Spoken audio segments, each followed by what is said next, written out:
Pays de Grâce s'est engagé depuis 2014 dans une dynamique en faveur de l'égalité professionnelle entre les femmes et les hommes, puis en 2017 contre le sexisme au travail. En ma qualité de président de la communauté d'agglomération du Pays de Grâce, je veux mettre tout en œuvre pour faciliter la prise de conscience et accompagner le changement pour une société plus juste, plus respectueuse des femmes comme des hommes.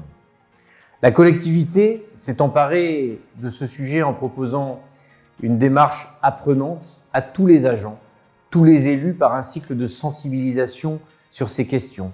C'est aujourd'hui 570 agents et élus qui ont été formés.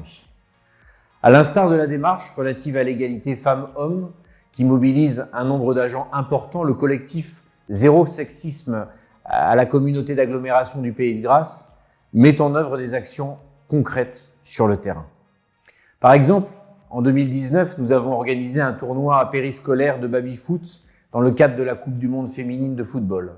Une initiative remarquable pour sensibiliser le jeune public sur la place de la femme dans le sport. Aujourd'hui, nous poursuivons notre démarche d'amélioration et nous souhaitons l'étendre dans le transport en commun, où tout reste à faire, comme en témoigne le dernier état des lieux ministériel de 2018, qui met en lumière les comportements sexistes intimidants, en majorité vers les femmes. L'égalité femmes-hommes a fait plus de progrès en 70 ans qu'en plusieurs millénaires. Mais la plus grande erreur serait de croire que nous avons accompli l'essentiel du chemin. Non, l'égalité en actes est le plus grand défi du XXIe siècle. Le harcèlement et les violences sexistes auxquelles les femmes doivent faire face dans l'espace public sont massifs et constituent un enjeu de société auquel nous devons répondre. L'exemplarité réside dans notre capacité à nous saisir de ces sujets et à fédérer nos partenaires. Cette opération Zéro Sexisme dans les transports qui réunit le rectorat de Nice, Côte d'Azur, les collégiens du territoire, la gendarmerie, la police nationale et les services de la collectivité le témoignent et nous pouvons impulser cela à une échelle territoriale.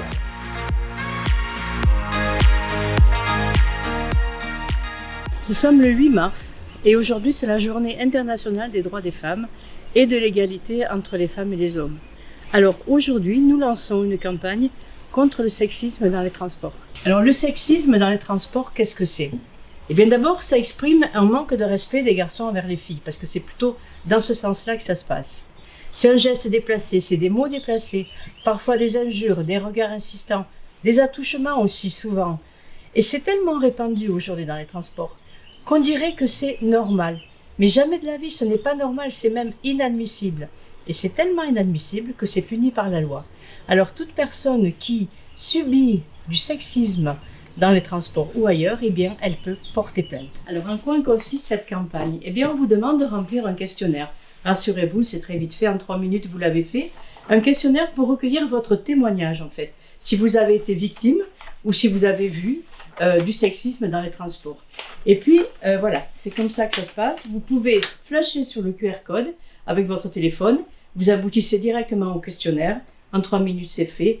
Et nous, ça nous permet de mieux comprendre ce qui se passe dans les transports. Alors, on compte sur vous pour le remplir, ce questionnaire.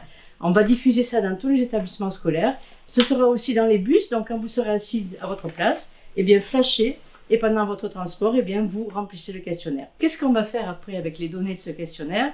Eh bien, on va analyser ce phénomène qu'il faut absolument réprimer.